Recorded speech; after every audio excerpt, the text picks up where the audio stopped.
Hey friend, it's me, Candace, from our little podcast, Not a Single Fork, where we try to make all things food and cooking fun for you, but also offer up some helpful advice and guidance along the way.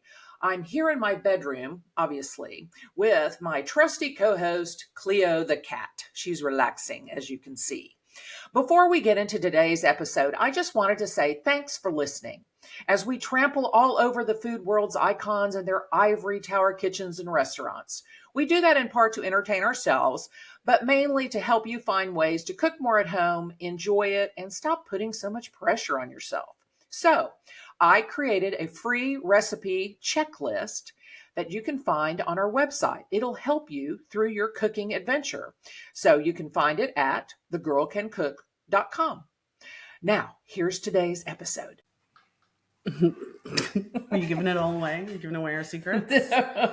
Let's do knife hacks to start. Okay. Knife hacks for 200? Yes. I will take knife hacks for 200, please.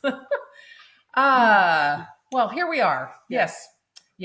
Again. So I'm Candace. I'm Natalia. And this is Not a Single Fork, just another podcast about food and cooking, but we're keeping it real. Real knife hacks. Knife hacks, yeah. All right. This looks like a shorty. It is. I mean, here's the thing.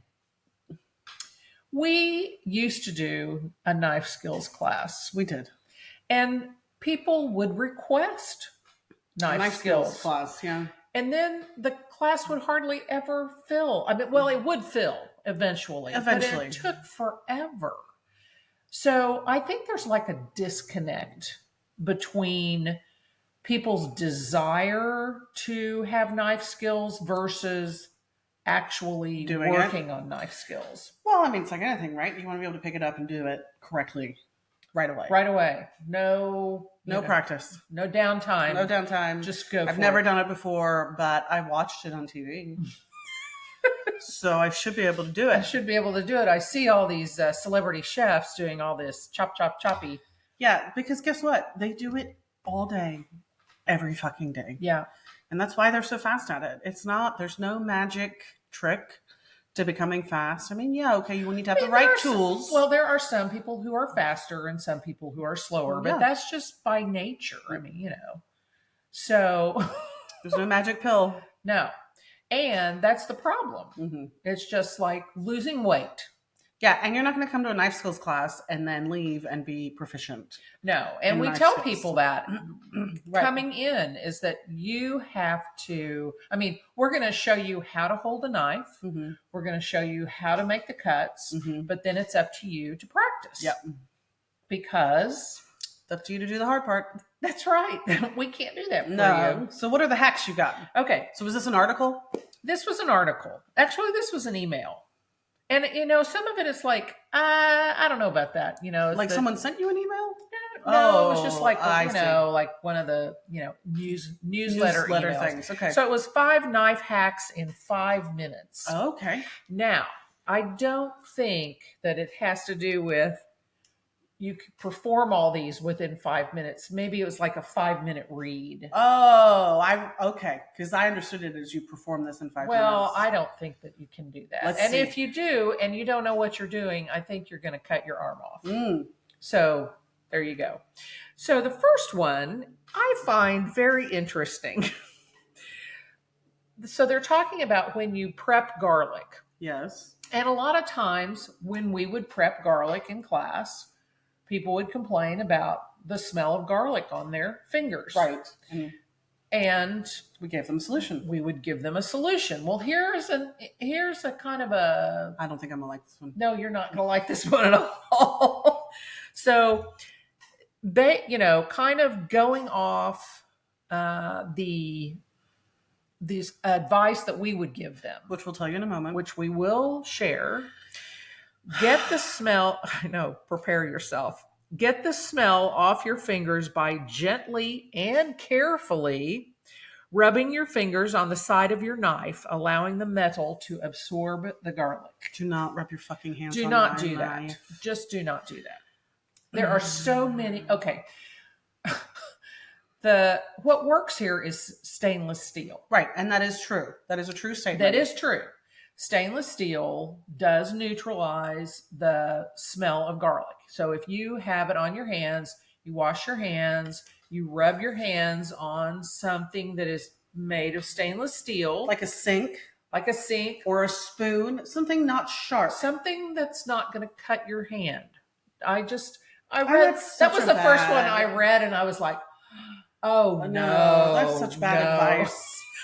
I mean, even for people that know what they're doing, I mean, I would never do that. I would never do that. I would never, ever do that. Mm-mm. No. Mm-mm. Don't do that. Okay, so that's a big no-no. Don't do that one. Then, okay, this one I'm okay with. You have to have a good grip. Yes. And grip the base of the blade with your index finger and thumb on either side. Next, wrap your other fingers around the handle. Now, yes.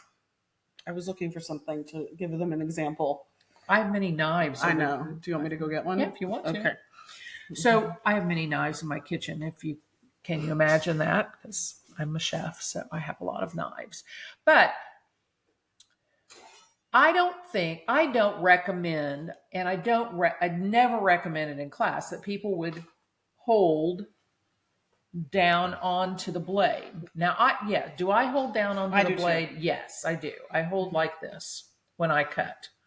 But I think when you're learning how to hold a knife, I think you need to go for the handle.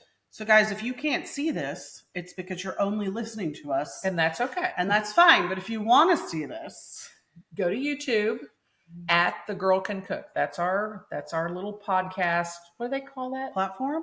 No, there's a channel. Sort of, but it's a specific name. I'll think of it. Okay. I'll think of it later. But what do you not do? Where do you not put your finger? Don't put your finger along the back. Mm-hmm.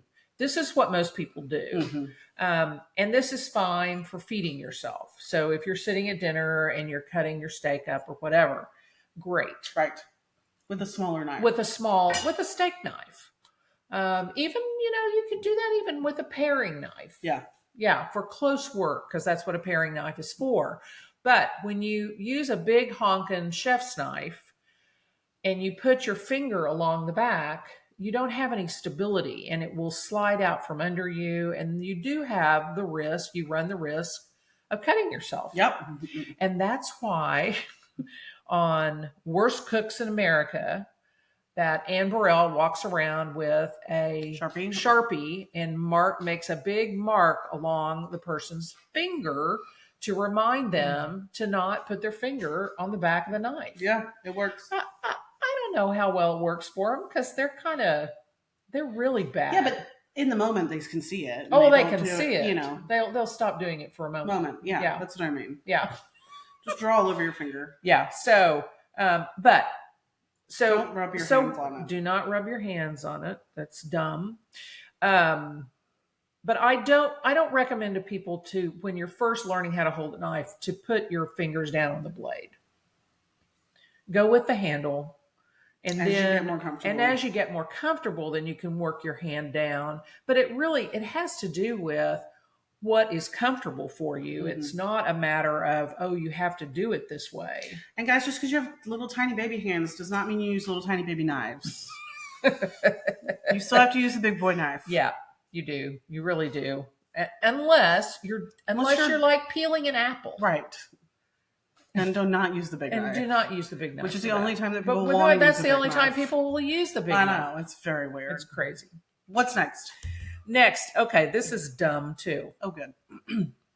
Watermelons. What about them? They are notoriously round and cumbersome. Yeah? Yeah. So simply cut a slice off the bottom to keep the watermelon stable while you cut the rest. Oh, just give it a flat surface? Yeah. I mean, that sense. makes I don't know why. Yes, it does make sense. Why would they? Why a watermelon? First of all, it's not summer. It's also slippery. So even if you cut the base off, it could slip off your board. Yeah. That's a very weird. I would say I would have used as an example a potato, a cucumber, a carrot. You cut them lengthwise, you put the cut side down, and then they don't roll all over the place. This is why people ask us weird fucking questions in class. I know. Because they read this stuff and they're like, oh, Well, is this like cutting up a watermelon? Yeah. Well, I read this thing once about how to cut a watermelon. What the fuck? Yeah. Yeah. But I would, well, I know it would be hard to just cut a watermelon in half. So I get the just cutting the bottom off. Yes. So it's stable. But you don't cut a watermelon like a pineapple. You know what I mean? You don't go around it. Yeah, I don't know. Yeah, I don't know. So there's a lot of I don't know about that in this little article. Yeah. What's next? To protect your fingers while slicing. Well, first of all, don't rub your fingers over the knife. But to protect your fingers while slicing, curl your fingers inward and tuck your thumb behind your fingers. Use your knuckles to guide the knife as you cut. That's a really hard thing to explain with words. Yeah. But it's basically this. It's crawl. Yeah. Yeah. Just so you don't, because I mean, because we've all done it, right? Yeah. You put your finger. You nip a little nail thumb, or you nip your tip. Yeah. Nip your tip. It's a different podcast. Yeah. That goes with the coconut oil. Exactly. But yeah, just curl your fingers, and that does feel unnatural. That does take practice. Yeah. Yeah. Because it's hard to sometimes hold on to an object like that. Yeah. Like, how do you, Yeah, but that's one thing that you will see on, like Master Chef and that like sort of thing. All those they show you that you need to curl your fingers under and tuck your nut, nip your tip. New T-shirt, tuck your thumb. Yeah, new T-shirts, Tiffany. Okay, so yes, absolutely curl. Yeah, curling. Okay, and then the last one is instead of using hard downward cuts, use a smooth slicing motion like a rocking boat. Yeah, because we find that too, right? People take their knife and they're like, and class gets really loud. Loud. And your home has to get loud. Yeah. I mean, that's loud. Yeah, it is. And I will say the rocking motion is also hard for people to understand. It is. But you have to, the idea is that you okay, so here's what you're going to cut. So you start with the knife tip out beyond where you're cutting, and then you rock it back and then slide it through like this. So your knife is not really leaving the cutting board. This. It's like a fish in the ocean. And actually that motion is very important when we do our pasta classes. Yes. When we're cutting pasta, long pasta.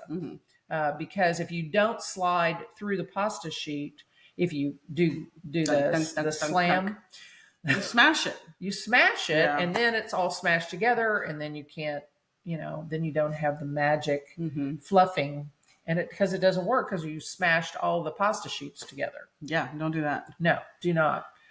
And it's the rocking motion is good for everything. Mincing. I mean, when people want to mince something and they make all that fucking Well, and there's so many things. It's like picking the leaves off of the parsley or the cilantro. Right. You can just cut them. And you can just cut the stems off. Yeah.